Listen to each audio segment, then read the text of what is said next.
Hello students, good evening, Radhe Radhe, Ram Ram. कैसे हो आप सब लोग? बढ़िया, फर्स्ट क्लास। एक बार जरा कंफर्मेशन देंगे, ऑडियो वीडियो आपका सब कुछ ओके है, कोई टेक्निकल ग्लिच सेशन में नहीं है? चलिए भाई, जो भी बच्चे लाइव हैं एक बार जरा बताएंगे कि ऑडियो वीडियो आपका सब कुछ ओके है, कोई टेक्निकल ग्लिच सेशन में नहीं है। तो हमारा बच्चा ब्रेन जो है ये आपका टॉपिक चल रहा है और इसकी आज आपकी सेकेंड क्लास रहने वाली है ना। तो कल हमने काफ़ी सारी चीज़ें आपकी इसकी कंप्लीट कर ली थी, ब्रेन का वेट, न्यूरॉन, और हम लोग जहाँ तक मुझे याद है हम लोग यहाँ पर थे, है ना, इस पर थे हम लोग, यहीं पर थे ना भाई हम लोग। ठीक है, जय जगन्नाथ भाई, जय जगन्नाथ। ठीक है, चलिए। तो भाई फ्रंटल लोब मैं आपका करा चुकी थी। पैराइटल लोब दूसरा क्या है आपका? Parietal lobe. अब देखो ये पैराइटल लोब क्या कार्य करता है। पैराइटल लोब आपका कार्य करता है कि जितनी भी कैलकुलेशन वाली चीजें होती हैं, यानी ये जो जोड़ घटा वाली चीजें होती हैं, जितनी भी ट्रिक्स होती हैं, जैसे आपको बहुत सारी चीजों की ट्रिक्स बनाना, ट्रिक्स याद करना, है ना, ये जो रीजनिंग वाला आपका पार्ट होता है, लॉजिकल जो आपकी चीजें होती है, ये सब हमारा पैराइटल लोब ही आपका क्या करता है बच्चा? कंट्रोल करता है। ऑसिपिटल लोब कंट्रोल करता है डिस्टेंस एंड डायरेक्शन को। Distance and direction, distance and direction यानी कि दूरी और दिशा, दूरी और दिशा कौन कंट्रोल करता है? तो दूरी और दिशा को कंट्रोल करता है आपका ऑसिपिटल लोब, या यूं कह लीजिए कि eye and ear, eye and ear यानी जो भी हमारी आंखें देखती हैं या जो हमारे कान सुनते हैं, उस डेटा को भी ये काफी हद तक आपका सेव कर लेता है। इसके अलावा टेम्पोरल लोब, टेम्पोरल लोब जो है सपने दिखाने का कार्य करता है। जो आजकल आप लोग देखते हो ना, सपने देखते हो, है ना, कि एक दिन मेरी सरकारी नौकरी होगी, मैं और तुम दोनों सरकारी नौकरी हम लोग करेंगे, फिर हम अपने घर वालों से बात करेंगे, है ना, मैं तुम्हारा हाथ मांगने तुम्हारे घर आऊंगा। ये जितने भी तुम इस समय ख्याली पुलाव बना रहे हो ना अपने दिमाग में, इन सबको कौन कंट्रोल करता है? Temporal lobe. तो सपने दिखाने का। और एक और चीज है, बहुत सारे बच्चे बोलते हैं कि मैम मुझे तो सपने आते ही नहीं है। ये पॉसिबल ही नहीं है कि आपको सपने ना आए, है ना। अगर आप सोए हुए हो, आप रेस्ट की कंडीशन में हो, तो आपको सपने आएंगे ही, क्योंकि ये ब्रेन का ऑटोमेटिक फंक्शन है। ये जरूर हो सकता है कि आपको सपने याद नहीं रहते हो, ये पॉसिबिलिटी है कि आपको सपने याद नहीं रहेंगे, बट ये नहीं हो सकता है कि आपको सपने आते नहीं हैं, आपको सपने आएंगे जरूर, है ना। क्योंकि जब हम सोते हैं तो हमारा जो बच्चा ब्रेन है ना, वो ऑटोमेटिक, हमारा जो बच्चा ब्रेन है ना, ये ऑटोमेटिक रेस्ट में जाने के लिए आपको एक बोलते हैं ना पैरेलल वर्ल्ड एग्जिस्ट करता है, तो आपको ये एक पैरेलल दुनिया में लेकर जाता है। आपको क्या करता है बच्चा? ये आपकी एक पैरेलल दुनिया में लेकर जाता है, और जहां पर क्या बच्चा आप सपने देखते हो। जैसे बहुत सारे इमोशनल सपने होते हैं जो हमें याद रहते हैं। बहुत बार ऐसे आपने देखा होगा कि आप सपने में रो रहे थे और फिर जब आपकी आंखें खुली तो आपने देखा कि आप सच में भी रो रहे हो, है ना। तो ऐसी बहुत सारी चीजें हैं। मतलब इन शॉर्ट आप ऐसे समझिए कि जो भी आपको वो सोते हुए चीजें दिखाई दे रही हैं, बहुत बार आप सोचते हो, जो हम सोच रहे होते हैं सोने से पहले, वही चीजें दिखाई दे जाती हैं, क्योंकि ब्रेन के अंदर तो एक फंक्शनिंग चल रही है ना भाई। तो ब्रेन बहुत बार उन्हीं सब चीजों को रिलेट कर लेता है। बहुत बार आप बोलते हो यार ऐसा तो मैं कुछ सोच भी नहीं रहा था, पता नहीं ये सपना क्यों दिखाई दिया। तो वो सपने को बहुत ज्यादा हमें सोचना नहीं चाहिए। अगर मैं मेडिकल साइंस की टर्म में बात करूं, सपना एक नेचुरल फिनोमिना है, उसका किसी भी चीज से कोई लेना देना नहीं होता है। वो बहुत बार हमारा सिक्स सेंस एक यूज कर लेते हैं हम लोग कि भाई कुछ चीजें सच हो जाती हैं जो हमको दिखाई देती हैं, और कुछ चीजें बोलते हैं कि उल्टी हो गई, ये हो गई, वो हो गई। तो सपना सिर्फ मेडिकल साइंस में एक रेस्ट का तरीका है ना। आप जितनी देर तक रेस्ट करेगी आपकी बॉडी, आपको कुछ ना कुछ कुछ ना कुछ कुछ ना कुछ वो सपना दिखाई देता रहेगा। जैसे बहुत सारे लोग होते हैं, जब सर्जरी की जाती है या कोई भी आपकी छोटी मोटी सर्जरी है, कुछ भी है, तो उसमें आपको एनेस्थीसिया दिया जाता है, आपको बेहोश किया जाता है। एक एनेस्थीसिया होता है जो आपकी बॉडी को सुन्न कर देगा, है ना। मान लिया आपका हाथ है, यहाँ पर कोई कट लग गया है, डॉक्टर को सफाई करनी है, पट्टी लगानी है, टांके लगाने हैं, तो वो सुन्न कर देगा इस पार्ट को, कि आपको दर्द का सेंस नहीं होगा उस पार्ट में। जैसे मैं आपको एक चीज बताऊं लाइव, भाई मच्छरों का सीजन आपका आने वाला है ना। आप कभी नोटिस करना, जब भी कभी मच्छर आपको काटती है ना, क्योंकि फीमेल मॉस्किटो ही हमको काटती है, मेल मॉस्किटो नहीं काटते। फीमेल मॉस्किटो जब तक मच्छर स्किन पर बैठकर आपको काट रहा होता है, आपको दर्द का अनुभव नहीं होता, क्योंकि जब मच्छर हमको काटता है तो उसकी सलाइवा से एक ऐसा केमिकल वो हमारी बॉडी के अंदर रिलीज करता है, स्किन के अंदर, जिससे हमें दर्द का अनुभव नहीं होता जब तक वो काट रहा होता है। जैसे ही काट के उड़ जाती है मच्छर, फिर हमको अनुभव होता है कि हमें यहाँ पर मच्छर ने काटा है। लेकिन कभी भी अगर मच्छर काट रही होगी, वो आपका खून पी रही होगी, तो उस समय पर आपको दर्द की अनुभूति होती ही नहीं है, क्योंकि उसके सलाइवा में एक ऑटोमेटिक ऐसा केमिकल हमारी बॉडी के अंदर रिलीज होता है जो उस पर्टिकुलर पार्ट को तब तक सुन रखेगा जब तक वो उसको खून को पी रही है। ठीक है, वो डायरेक्ट उसका रिलेशन होता है। क्लियर? तो सपनों के बारे में हमें ज्यादा नहीं सोचना चाहिए, मेरा सपना सीधा होता है, उल्टा होता है, सच होता है, झूठ होता है, ये सब फालतू की बातें हैं। सपना एक नेचुरल प्रोसेस है जो आपकी बॉडी को रेस्ट की कंडीशन में लेकर जाता है।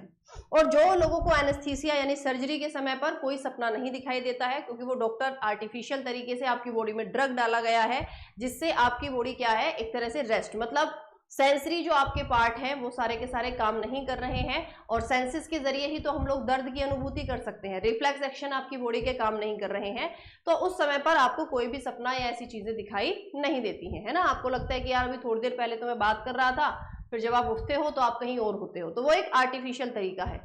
इसके अलावा हमारा जो दिमाग है ना बच्चा, वो इस तरह से दो हेमिस्फेयर पार्ट में डिवाइडेड है। इस तरह से बच्चा आपके दो हेमिस्फेयर हमारे दिमाग के अंदर पाए जाते हैं, एक लेफ्ट हेमिस्फेयर, एक राइट हेमिस्फेयर। बच्चों को लगता है कि हमारा जो दिमाग है, बच्चों को लगता है कि जो ये हमारा दिमाग है, ये हेमिस्फेयर इस तरह से है।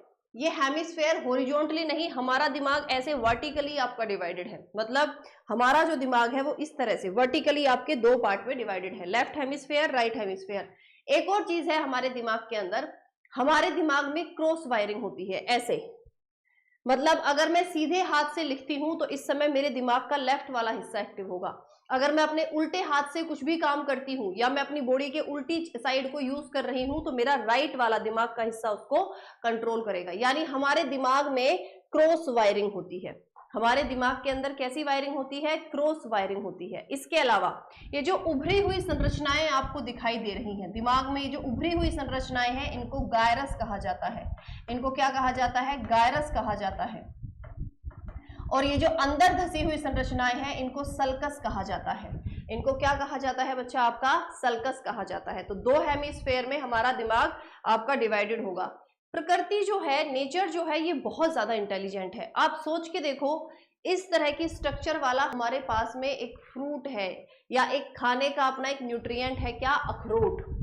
अखरोट को यदि आप देखते हो तो आपको सेम ऐसी सी ही स्ट्रक्चर दिखाई देती है। तो प्रकृति बहुत इंटेलिजेंट है अपने आप में। आप बहुत सारी ऐसी खाने की चीजें नोटिस करोगे जो हमारे बॉडी पार्ट के सेम उनकी शेप होती है। जैसे पपीता हमारी स्टमक के लिए बहुत अच्छा होता है, तरबूज हमारी स्टमक के लिए बहुत अच्छा होता है, और इन सब की शेप जो होती है वो लगभग स्टमक के जैसी सी ही होती है ना। अखरोट दिमाग जैसी शेप होती है, देखो सेम ऐसा सा ही दिखाई देता है, दिमाग के लिए बहुत अच्छा होता है। राजमा किडनी के लिए बहुत अच्छे होते हैं, बीन्स किडनी के लिए बहुत अच्छे होते हैं, किडनी जैसी उनकी शेप होती है। तो ऐसे बहुत सारी चीजें हैं नेचर में जिनकी शेप हमारी बॉडी ऑर्गन के जैसी है, और वो हमारी उस बॉडी ऑर्गन पार्ट के लिए अच्छे भी होते हैं। ठीक है, तो दो हेमिस्फेयर में आपका दिमाग जो है बच्चा ये डिवाइडेड है। इसके अलावा क्या बचा? आपका हिंड ब्रेन। इसके अलावा कल पूरा रह गया था हमारा मिड ब्रेन में ज्यादा कुछ नहीं होता है, सिंपल कॉलक्लीज होती हैं, आई एंड ईयर। जो दो सेंसरी ऑर्गन बचे थे ना, आई एंड ईयर, यानी आंख और कान को कंट्रोल करता है मिड ब्रेन। अब आते हैं हिंड ब्रेन यानी पश्च मस्तिष्क पर। हिंड ब्रेन यानी कि आपके पश्च मस्तिष्क पर, पश्च मस्तिष्क पर। ठीक है, पश्च मस्तिष्क में तीन पार्ट होते हैं, पोन्स वैरियोलाई, जिसको पोन्स भी लिखते हैं, medulla oblongata and cerebellum. Cerebellum को हिंदी में अनुमस्तिष्क बोलते हैं। क्या बोलते हैं? अनुमस्तिष्क बोलते हैं, यानी इसी को छोटा दिमाग कहा जाता है। इसी को छोटा दिमाग कहा जाता है। इसको पोन्स वैरियोलाई ही बोलते हैं और इसको मेड्यूला ओब्लोंगाटा ही बोलते हैं। इसको मेड्यूला ओब्लोंगाटा ही कहा जाता है।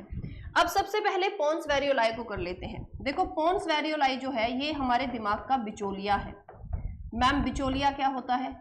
हमारे यहाँ पर बिचौलिया एक पर्सन होता है जो लड़की वालों के यहाँ से लड़के वालों के यहाँ, जो लड़की वालों के यहाँ से लड़के वालों के यहाँ रिश्ता लेकर जाता है। क्योंकि देखो, इंडिया में कोई चीज़ बदले या ना बदले, लेकिन ना तो दहेज प्रथा खत्म होने वाली है, दहेज को हमने गिफ्ट का नाम दे दिया है आजकल, है ना। और लड़की के पैदा होने पर माँ बाप खुशी तो तब मनाएंगे ना जब उनका दिमाग उसको पालने को लेकर फ्री होगा कि भाई हम बस अपनी बच्ची को पालेंगे, कामयाब बनाएंगे। लेकिन नहीं, उनके दिमाग में टेंशन रहती है कि हमने पाला, पढ़ाया, लिखाया, कामयाब बनाया, फिर भी 10 तरह के 70 तरह के वो ताने सुनेगी, है ना, 70 तरह के बच्चा आपके ताने सुनेगी। तो ये जो बच्चा आपके बिचौलिया का काम है, ये हमारे शरीर में, मतलब बिचौलिया का काम रेगुलर लाइफ में एक आदमी होता है जो लड़की वालों के यहाँ से जाता है, लड़के वालों के यहाँ, कि भाई उनकी लड़की बड़ी हो रही है, अगर आपको लड़के की शादी करनी है तो आप बात कर सकते हैं, है ना। तो यही बिचौलिया होता है पोन्स वैरियोलाई हमारे शरीर के अंदर, कि हमारे शरीर से हमारे दिमाग तक मैसेज पहुंचाने का कार्य, क्या मैसेज पहुंचाने का कार्य, यानी कि संदेश पहुंचाने का कार्य कौन करता है? तो आप आंसर लगाएंगे पोन्स वैरियोलाई। किसी चीज में गड़बड़ी है, कोई सिस्टम ढंग से काम नहीं कर रहा है बॉडी का, तो मैसेज पहुंचाएगा पोन्स वैरियोलाई। कोई सिस्टम बढ़िया काम कर रहा है, कंट्रोल करेगा उसको, तो भी बच्चा आपका कौन यहाँ पर बच्चा आपका पार्टिसिपेट करेगा? पोन्स वैरियोलाई। तो पोन्स वैरियोलाई जो है ये हमारे मस्तिष्क का, दिमाग का क्या होता है? आपका बिचौलिया होता है। क्या बोलेंगे? बिचौलिया होता है। चलिए नेक्स्ट है मेड्यूला ओब्लोंगाटा। नेक्स्ट क्या है बच्चा आपका? Medulla oblongata. Medulla oblongata voluntary and involuntary सारे फंक्शंस को कंट्रोल करता है। वॉलेंटरी जो हमारे हाथ में है और इनवॉलेंटरी जो हमारे हाथ में नहीं है, ठीक है। तो वॉलेंटरी एंड इनवॉलेंटरी यानी ऐच्छिक और अनैच्छिक, ऐच्छिक और अनैच्छिक, ऐच्छिक और अनैच्छिक दोनों कार्यों को कंट्रोल करता है। दोनों कार्यों को कंट्रोल करता है कौन बच्चा? मेड्यूला ओब्लोंगाटा, ठीक है, मेड्यूला ओब्लोंगाटा।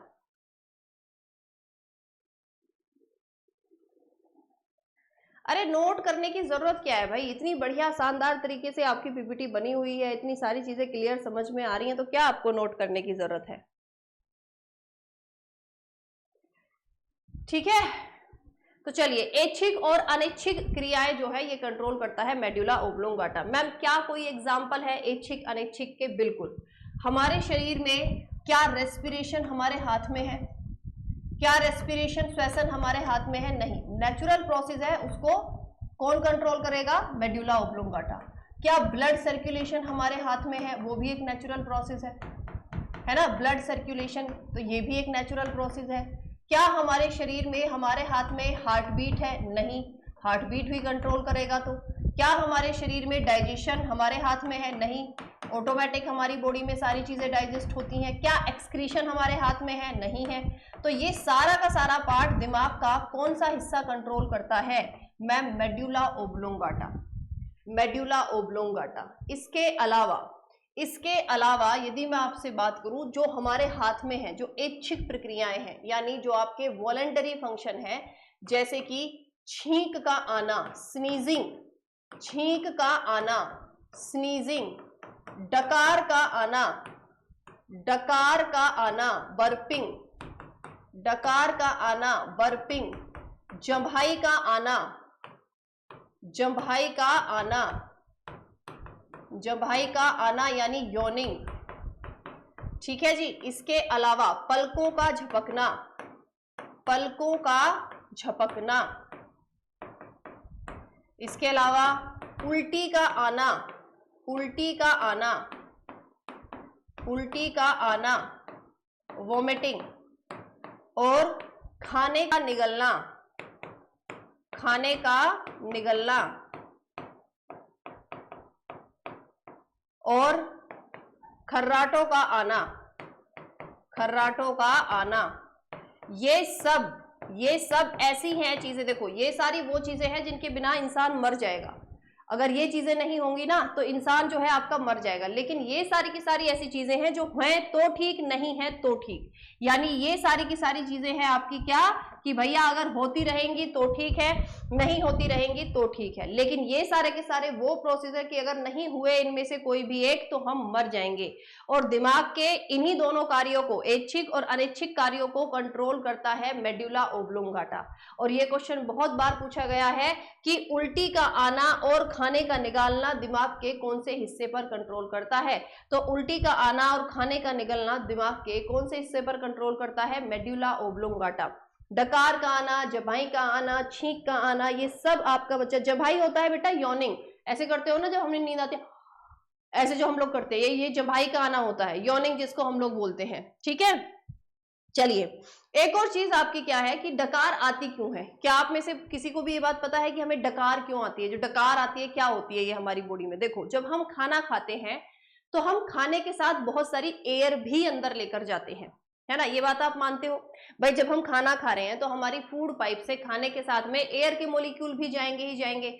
वो एयर जाएगी और हमारे पेट में स्टोर हो जाती है ना। हमारे पेट में क्या होती है बच्चा, वो आपकी स्टोर हो जाती है। अब पेट क्या है, पेट बोलेगा कि एयर की तो मुझे जरूरत ही नहीं है, मेरा कोई काम ही नहीं है, एयर की तो जरूरत लंग्स को होती है, वहां जाओ, गलत जगह पे आ गए। तो ये क्या करता है, ऐसे करके, है ना, वो डकार आती है कि भाई यहाँ पे जो है खाने के लिए जगह होनी चाहिए, हवा के लिए जगह नहीं है। तो वो जो एक्स्ट्रा हवा हमारे शरीर में खाने के साथ गई है वो डकार के रूप में बाहर निकल जाती है, ठीक है, वो आपकी डकार के रूप में बाहर निकल जाती है। क्लियर? तो मेडुला ओब्लोंगाटा ऐच्छिक और अनैच्छिक दोनों क्रियाओं को कंट्रोल करता है। रेस्पिरेशन, श्वसन, ब्लड सर्कुलेशन, परिसंचरण तंत्र, हार्ट बीट यानी कि हमारी हृदय धड़कन, डाइजेशन, पाचन, और एक्सक्रीशन यानी उत्सर्जन, इन सबको कंट्रोल करता है मेडुला ओब्लोंगाटा। अब आते हैं हम लोग किस पर, आपके सेरिब्लम पर। किस पर आते हैं बच्चा, आपके सेरिब्लम, जिसको अनुमस्तिष्क या छोटा दिमाग बोलते हैं, जिसको हम लोग क्या बोलते हैं, अनुमस्तिष्क या फिर बच्चा आपका छोटा दिमाग, इसको कहा जाता है, ठीक है। अब ये जो सेरिब्लम है या अनुमस्तिष्क है, आप सबने एक मूवी का डायलॉग सुना होगा, क्रांतिवीर मूवी है आपकी नाना पाटेकर की। उसमें नाना पाटेकर बोलता है कि ये यहाँ पे नहीं मारने का, यहाँ इंसान का छोटा दिमाग होता है, यहाँ मारने से आदमी मर जाता है। क्या ये बात सच है? हाँ, ये बात 100% आपकी सच है। इसको हम छोटा दिमाग ही बोलते हैं, इसी का नाम होता है छोटा दिमाग, और इसी को कहा जाता है लाइफ ऑफ ट्री। इसी को हम लोग लाइफ ऑफ ट्री या जीवन का पेड़ बोलते हैं। इसको हम लोग लाइफ ऑफ ट्री या जीवन का पेड़ बोलते हैं, ठीक है। इसी को लाइफ ऑफ ट्री या जीवन का पेड़ कहा जाता है कि यहां अगर तुम मारोगे तो क्या हो जाएगा, कोई भी आदमी आपका मर जाएगा इंस्टेंट। आपने मूवीज में ऐसे सीन देखे होंगे कि यहां चोट लगी, आपने धक्का दिया किसी ने, है ना, वो नीचे गिर गया, गिरते ही मर गया, एक मुक्का मारा मर गया। तो वो सब क्या होता है, अगर सेरिब्लम पर हिट हो गया तो आप इंस्टेंट मर जाओगे, इंस्टेंट आपकी मृत्यु हो जाएगी, ठीक है। चलिए, इसके अलावा ये हमारे शरीर में किस किस चीज को कंट्रोल करता है, स्पीकिंग पावर को कंट्रोल यही करता है, बोलने की क्षमता को। दूसरा, बैलेंसिंग, यानी हम सीधे खड़े हो पाते हैं इसी की वजह से, है ना। अभी मैं सीधी खड़ी हुई हूं तो किसकी वजह से, सेरिब्लम की वजह से, यानी कि अनुमस्तिष्क की वजह से। लेकिन शराब पीने के बाद इंसान के दिमाग का कौन सा हिस्सा ढंग से काम नहीं करता? शराब पीने के बाद ये जो सेरिब्लम है ये आपका कार्य नहीं करेगा, यानी इसको अल्कोहल पसंद ही नहीं है। अब ये क्या करता है, शराब पीने के बाद आपने देखा होगा ना, आप में नागिन नागिन, है ना, तो वो नागिन चाल जो आप लोग कर चलते हो वो इस सेरिब्लम की वजह से ही चलते हो, क्योंकि इसको अल्कोहल पसंद नहीं है। और अगर आप अपनी बॉडी में अल्कोहल लेके गए, वो ब्रेन के पास पहुंची, तो फिर ये क्या बोलता है कि अच्छा मेरा काम है तेरे को सीधा खड़े रखने का, और मुझे अल्कोहल पसंद नहीं है, और तू बॉडी में अल्कोहल लेके आ गया। तो फिर आदमी क्या करता है, आपकी नागिन चाल यानी कि तिरछी मिर्ची चाल चलना शुरू कर देता है। आदमी तुतलाकर बोलना शुरू कर देता है, क्योंकि सीधे खड़े रखने में और बोलने में सहायक कौन होता है, सेरिब्लम होता है, अनुमस्तिष्क होता है, छोटा दिमाग होता है। समझे? जितना पढ़ाया कल की क्लास में, आज की क्लास में कोई डाउट है? कल की क्लास में, आज की क्लास में कोई डाउट है?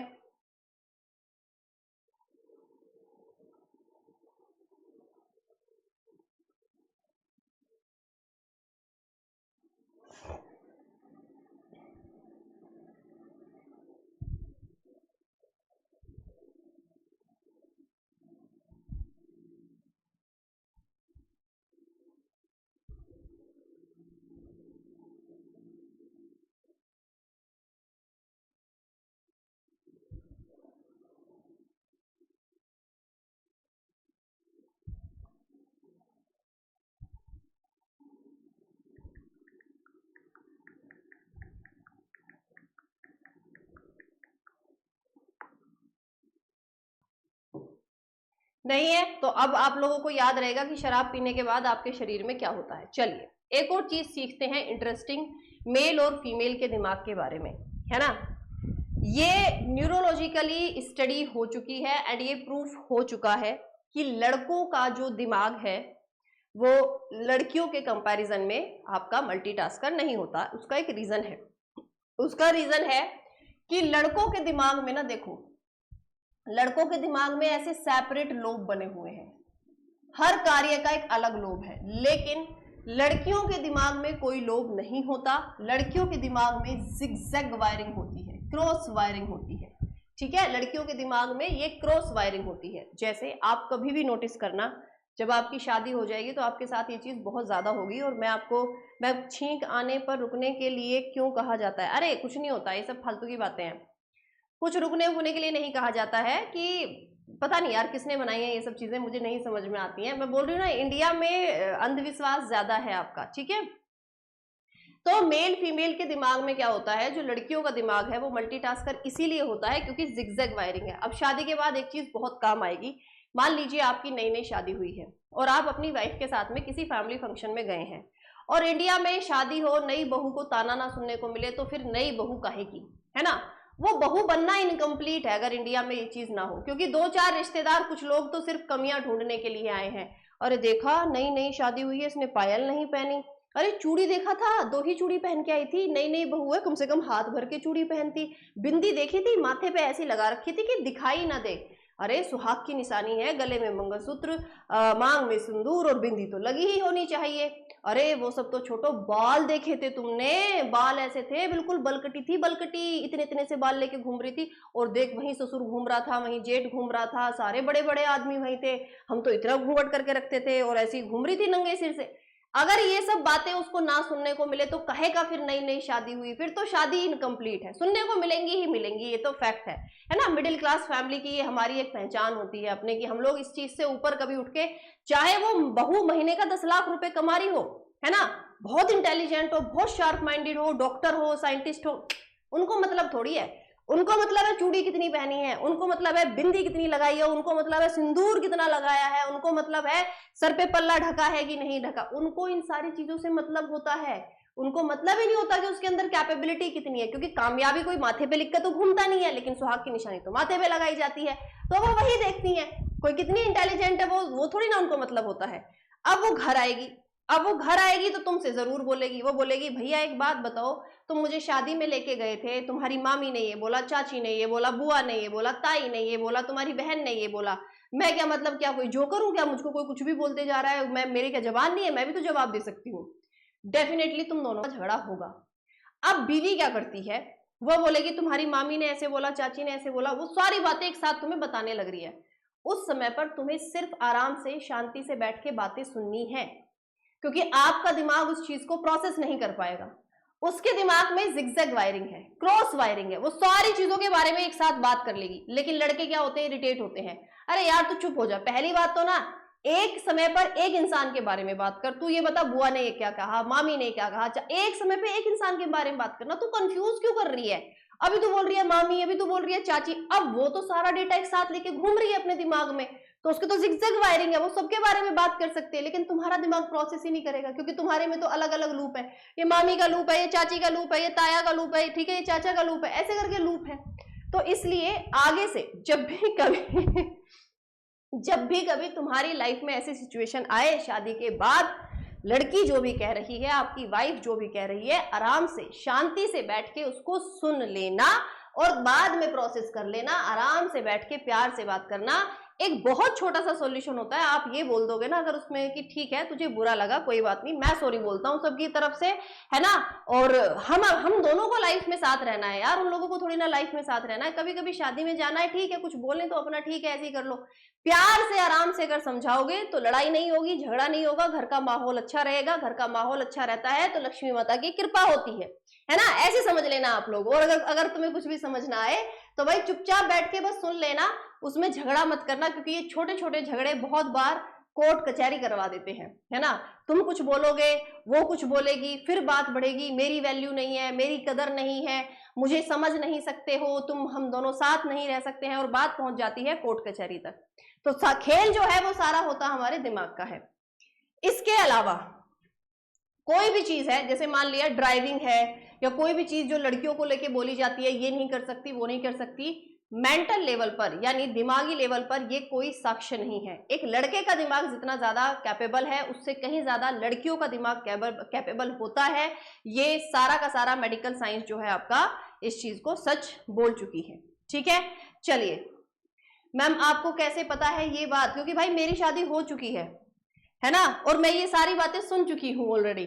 हालांकि चलो मैं कोई डॉक्टर नहीं हूँ, मैं कोई साइंटिस्ट नहीं हूँ, मेरी एक छोटी सी नौकरी है, बट हाँ ये सारी चीजें मैं सुन चुकी हूँ, है ना। तो देखो दिक्कत क्या होती है, जैसे मान लिया मुझे थोड़ा सा ना, अगर प्योर सिल्वर तो आजकल मिलेगा नहीं, प्योर सोना चांदी मिलते नहीं है, तो मुझे अगर इम्प्योरिटीज है तो मुझे एलर्जी है ना। मैं बहुत ज्यादा लंबे समय तक चीजों को नहीं पहन सकती हूँ। जैसे मान लिया मैंने ये अगर चूड़ी भी डाली हुई है, तो कुछ समय बाद अगर मैं कुछ ऐसा काम करूंगी जिसपे मुझे पसीना आएगा, तो मुझे यहाँ पर रेड रेड पूरे रैसेज हो जाएंगे, ईचिंग हो जाएगी, है ना। तो वो मेरी अपनी बॉडी है। इवन ये कलावा, अगर यहाँ पर भी पसीना आ गया ना मेरी बॉडी को, तो मुझे यहाँ पर भी ऐसे ईचिंग होनी शुरू हो जाएगी, है ना, ऐसे ऐसे खुजली हो जाएगी, छोटे छोटे दाने होने शुरू हो जाएंगे। तो वो अपनी अपनी बॉडी होती है कि किस तरह से कौन सी बॉडी रिएक्ट करती है ना। बहुत ज्यादा लंबे समय तक अगर मान लिया कि बहुत ज्यादा बड़ी बिंदी या बहुत पूरा दिन अगर बिंदी लगा के रखी है, तो वहां पर भी रेड हो जाता है।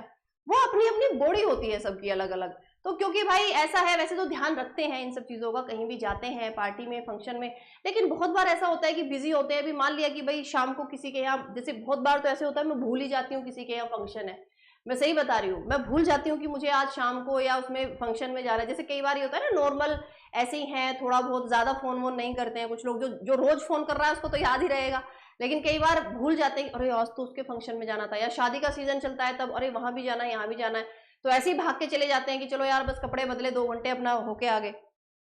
ठीक है, तो ये सारी चीजें आप लोगों को ध्यान में रखनी है। अब चलिए कुछ क्वेश्चंस हम लोग कर लेते हैं जो आपके एग्जाम में आए हुए हैं, जो आप लोग हमेशा बोलते हो कि क्वेश्चन कैसे आते हैं। देखो कितने आसान क्वेश्चन आते हैं। मस्तिष्क से निकलने वाली कपाल तंत्रिकाएं तथा मेरु रज्जु से निकलने वाली मेरु तंत्रिकाएं मिलकर किसका निर्माण करती हैं? बताइए। कपाल तंत्रिका और मेरु तंत्रिका यानी स्पाइनल कॉर्ड मिलकर और क्रैनियम मिलकर क्या बनाती हैं? तो बताओ, मैंने बताया था पीएनएस, यही तो बताया था कि 12 जोड़ी कपालीय तंत्रिकाएं होती हैं और 31 जोड़ी क्या होती हैं आपकी? स्पाइनल नर्व होती हैं। दोनों मिलकर पीएनएस पेरिफेरल नर्वस सिस्टम बनाती हैं। ठीक है, तो ऑप्शन नंबर ए जो है बच्चा आपका सही हो जाएगा। चलिए, मस्तिष्क से निकलने वाली कपालीय तंत्रिकाएं तथा मेरु रज्जु से निकलने वाली मेरु तंत्रिकाएं, देखो एक ही क्वेश्चन है, सिर्फ लैंग्वेज बदल गई। ये अलग एग्जाम में आया है और ये अलग एग्जाम में आया है, और दोनों का आंसर सेम होगा, दोनों का आंसर बच्चा आपका सेम होगा। इतने क्वेश्चन आपका एग्जामिनर रिपीट करता है। चलिए अगला क्वेश्चन है, हमारे शरीर में मस्तिष्क और रीढ़ की हड्डी मिलकर क्या बनाते हैं? हमारे शरीर में मस्तिष्क और रीढ़ की हड्डी मिलकर क्या बनाते हैं? बताइए। हमारे शरीर में मस्तिष्क और रीढ़ की हड्डी मिलकर क्या बनाते हैं? तो ये रीढ़ की हड्डी यहाँ पर देखो इसने गलत लिखा है ना, और ऐसी गलतियां आपको मिलेंगी। हिंदी इंग्लिश में ठीक लिखा है, यहाँ पर मेरु रज्जु लिखना चाहिए था, है ना। तो ऐसी गलतियां पेपर में भी मिलेंगी आपको। तो ब्रेन और स्पाइनल कॉर्ड मिलकर क्या बताया था बच्चा? सीएनएस बताया था ना, सीएनएस सेंट्रल नर्वस सिस्टम बनेगा। चलिए अगला क्वेश्चन देखते हैं।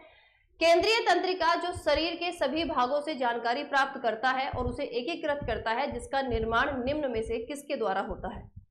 जिसका निर्माण निम्न में से किसके द्वारा होता है? यानी अगर मैं आप लोगों से पूछूं कि एट द एंड हमारी पूरी बॉडी को कौन कंट्रोल करता है, हर एक चीज हमारे शरीर में कहां से कनेक्टेड है, हर एक चीज, हर एक थॉट कहां से ओरिजिनेट हो रहा है, तो आप आंसर लगाओगे कि भाई यही तो है आपका ब्रेन और स्पाइनल कॉर्ड। एक और चीज, हमारे दिमाग में, हमारी पूरी बॉडी में जितनी ऑक्सीजन जाती है, हमारी पूरी बॉडी में जितनी ऑक्सीजन जाती है, उसका 20% ऑक्सीजन हमारा ब्रेन यानी कि हमारा दिमाग कंज्यूम कर लेता है।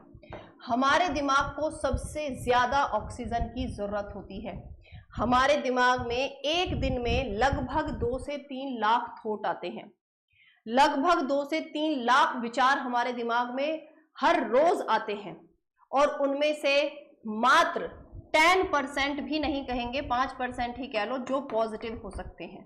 बस इसी के सहारे हम जिंदा हैं और इसी के सहारे हमारी लाइफ चल रही है। बाकी सब नेगेटिव थॉट्स होते हैं। हर किसी के अंदर अधिकतर आपके ये नेगेटिव थॉट्स ही होते हैं। सिर्फ 5% थॉट होते हैं कि जो हमारी बॉडी को पॉजिटिव बना के रखते हैं, है ना। तो ये इसके सहारे सोचो हमारी जिंदगी चल रही है। तो सोचो अगर हम इस 5% को अगर 50% कर लें तो लाइफ कितनी आसान लगेगी, है ना। लाइफ जो है आपकी कितनी आसान लगेगी। चलिए, इसके अलावा एक और क्वेश्चन पूछा जाता है कि हमारे ब्रेन के लिए सबसे ज्यादा यूजफुल आयन कौन सा है। तो सोडियम आयन सबसे ज्यादा एक्टिव होता है। इसके अलावा पोटेशियम आयन और मैग्नीशियम आयन भी हमारे दिमाग के लिए जरूरी होते हैं।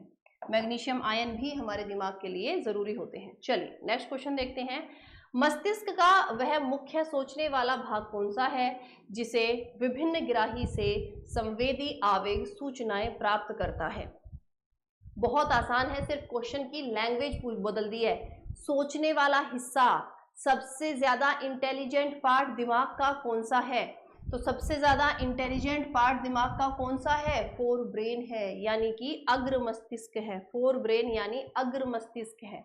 यदि आपकी नाक अवरुद्ध हो जाए, जैसा कि जब जुकाम होता है तो हमको होता है, नाक अवरुद्ध हो जाए तो घ्राण इंद्रिया यानी ओल्फैक्टरी रिसेप्टर्स किसका पता लगाने में सक्षम नहीं है, किसका पता लगाने में सक्षम नहीं है, बताइए।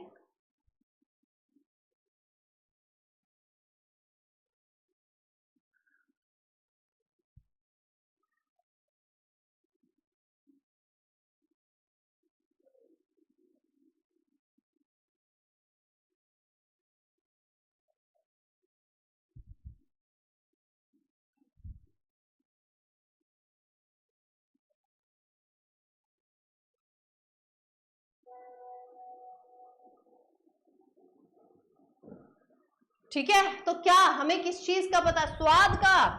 नाक यार स्मेल के लिए होती है, स्वाद कहां से आ गया। नाक किसी चीज को सूंघने के लिए है ना। अगर नाक बंद है तो स्मेल नहीं आती है हमें, अच्छी है बुरी है वो स्मेल पता नहीं लगती है। चलिए, प्रतिवर्ती चाप तंत्रिका तंत्र के किस भाग में बनते हैं। Reflex arcs are reflexes generated, बताइए। In which part of the reflex arc are reflexes generated, बताइए। प्रतिवर्ती जो आपके रिफ्लेक्स एक्शन है वो इनमें से किस हिस्से में आपके बनते हैं। तो रिफ्लेक्स एक्शन को कंट्रोल करता है आपका स्पाइनल कोड। देखो, स्पाइनल कोड से ही तो हमारी जो सारी की सारी नर्व हैं या जिनको आप नसें बोल देते हो वो कनेक्टेड हैं, है ना। कोई चीज गर्म है, कोई चीज गर्म है, आपने उसको छुआ तो वो आपका हाथ एकदम पीछे गया, यानी हाथ के अंदर जो आपके जो न्यूरोलॉजिकल पैटर्न एक आपका फिक्स है उसने आपके ब्रेन तक, वो स्पाइनल कोड से कनेक्टेड है और वो फिर ब्रेन तक सिग्नल लेके जाता है कि भाई गर्म चीज है, हाथ जल जाएगा, पीछे हाथ करो।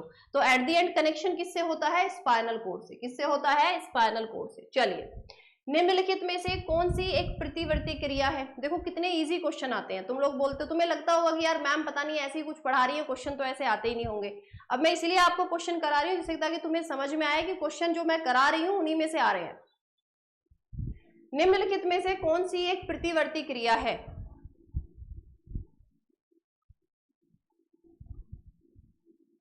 तो क्या, बिल्कुल नहीं, चलना वल्ला कोई प्रतिवर्ती क्रिया नहीं होती बेटा। अगर गर्म चीज है उसमें से अपने हाथ को पीछे करना, ये एक रिफ्लेक्स एक्शन है, ये एक रिफ्लेक्स एक्शन है। ये तो एनसीईआरटी का क्वेश्चन है भाई आपका। चलिए अगला क्वेश्चन देखते हैं। निम्नलिखित में से कौन सा मूत्राशय के दाब को नियंत्रित करता है। निम्नलिखित में से कौन सा मूत्राशय के दाब को नियंत्रित करता है, बताइए। यूरिनरी ब्लैडर में इनमें से कौन है बच्चा जो आपका प्रेशर कंट्रोल करता है।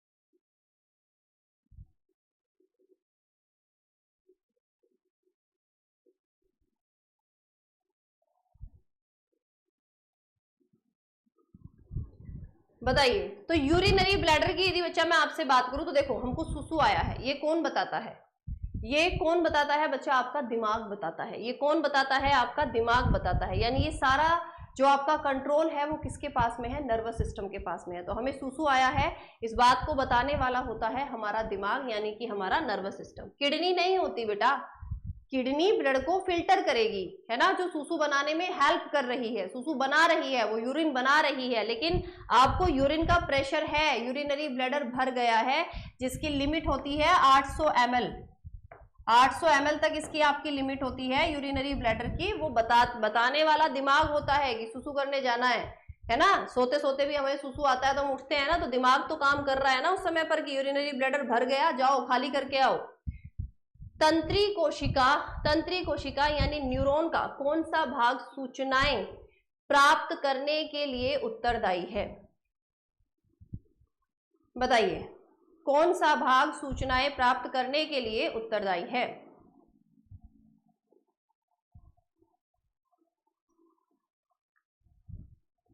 एनटीपीसी का आपका मार्गदर्शन चाहिए भाई, आराम से पेपर करना, गर्मी बहुत ज्यादा है, पानी अपने साथ लेकर जाना खूब सारा, है ना। जैसे भी आप जा रहे हो, अगर एग्जाम सेंटर दूर है तो भाई आप लोग, सिंपल सी बात है, फिर तो आप मतलब पूरा अपना एक दिन पहले पहुंच जाना। ये मत सोचना कि शाम का पेपर है सुबह पहुंच जाऊंगा, एक दिन पहले स्टे कर लेना कहीं पर भी जाकर। और एग्जाम सेंटर पर अपने साथ पानी खूब सारा लेकर जाना, है ना। अंदर ले जाना अलाउड करें, ट्रांसपेरेंट बोतल में, वैसे रोकेंगे नहीं, बट अगर रोक भी ले तो कम से कम बाहर निकलोगे या जो भी, और वहां भी पानी मंगाना, उठना मत, अपनी सीट से उठना नहीं है आपको, बोल देना पानी लाके दो, झगड़ा नहीं करना है। छोटा मोटा टेक्निकल ग्लिच अगर आपके सिस्टम में है, आराम से बात करना, झगड़ा मत करना।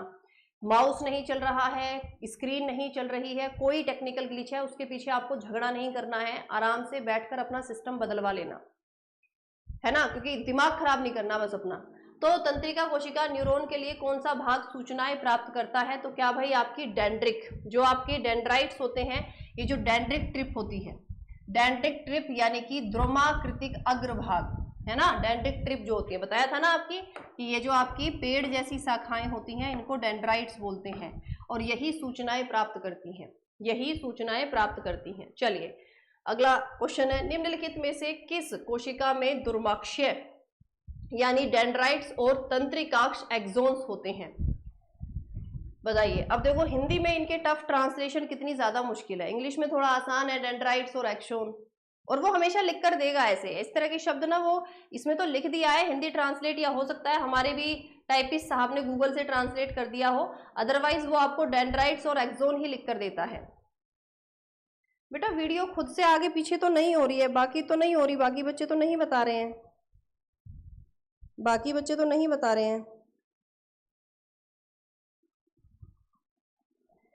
निम्नलिखित में से किस कोशिका में दुर्माक्षय यानी डेंड्राइट्स और तंत्रिकाक्ष यानी एक्सोन्स होते हैं, यानी आपके क्या होते हैं बच्चा, एक्सोन्स होते हैं। तो डेंड्राइट और एक्सोन इनमें से किसका हिस्सा होते हैं, न्यूरॉन का।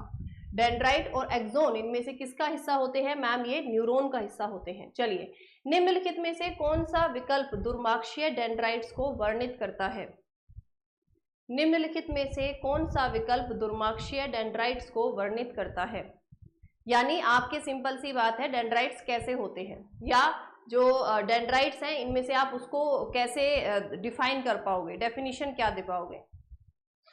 हुआ है तो वो एक दो बार हुआ होगा तो हुआ होगा, अदरवाइज तो नहीं हो रहा भाई, मेरे को तो नहीं दिखाई दे रहा कोई भी नेटवर्क या टेक्निकल ग्लिच, सब कुछ बढ़िया ही दिख रहा है।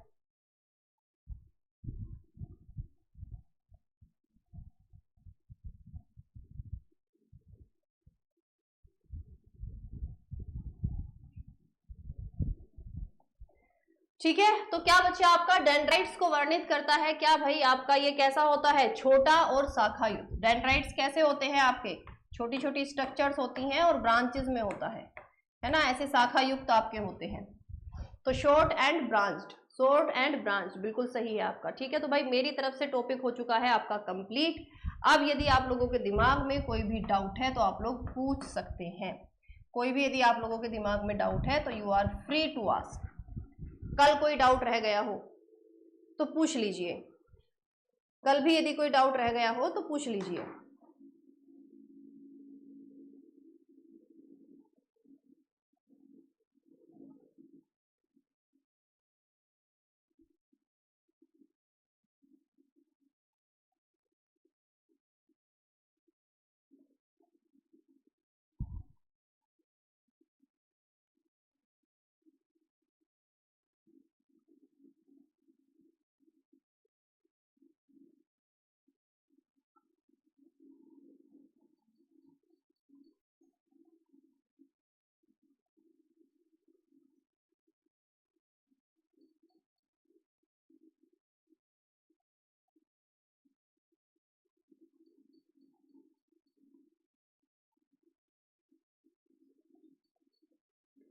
बताइए।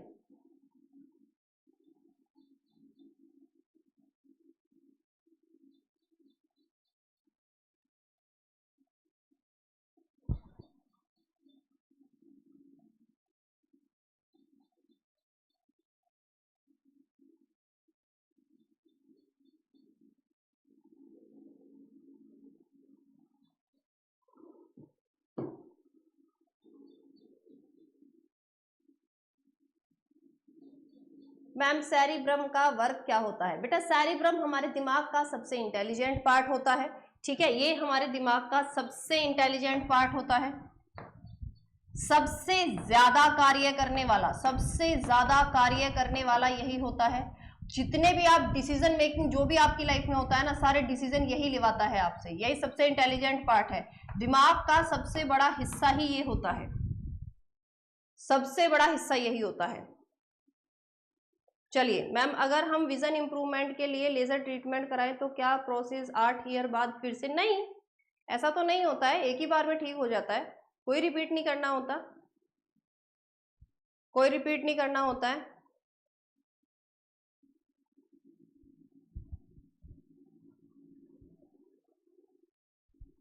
ठीक है, ask like this they ask medical leave. Billu, मुझे आपका क्वेश्चन समझ नहीं आया है। ठीक है, तो चलिए भाई, कोई किसी का ऐसे मेजर डाउट तो मुझे नहीं दिखाई दे रहा है, आप में से कोई है तो पूछ लो। कोई ऐसे बड़ा डाउट और कुछ ऐसा नहीं दिख रहा है, बच्चे क्लास छोड़ के जा भी चुके हैं, तो मैं भी आपके सेशन को एंड कर देती हूँ, है ना। चलिए बाय बाय, टेक केयर, जय हिंद। पोन्स वेरियोलाई उतना ही है बच्चा जितना मैंने आपको बताया है। जैसे सिस्टम्स को कंट्रोल करता है, रेस्पिरेशन को अगर कंट्रोल करेगा मेड्यूला ऑब्लोंगाटा, तो रेस्पिरेटरी सिस्टम को कंट्रोल करता है पोन्स वेरियोलाई, है ना। जितने भी सिस्टम है ना, रेस्पिरेटरी सिस्टम हो गया आपका, सर्कुलेटरी सिस्टम हो गया, डाइजेस्टिव सिस्टम हो गया, इन सिस्टम को कंट्रोल करता है पोन्स वेरियोलाई। ठीक है, चलिए।